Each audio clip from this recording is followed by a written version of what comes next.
Welcome back to another technical deep dive here in the Debug Zone. Today we're tackling a big question and breaking it down with insights from other users. Hopefully this clears up some misconceptions and helps you get the answer you need. So buckle up, stay a little curious, and let's jump right in.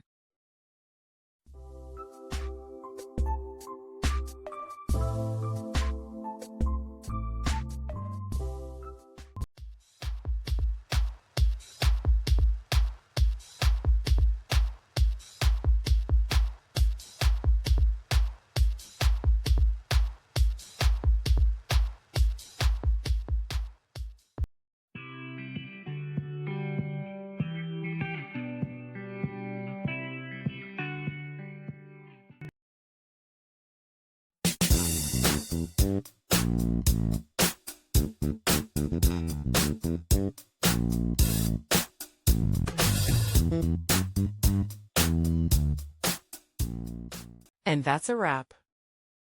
I hope you found the answer you were looking for. If you did, take a second to hit that subscribe button. It really helps out. And let me know in the comments which solution worked best for you. See you next time in the Debug Zone.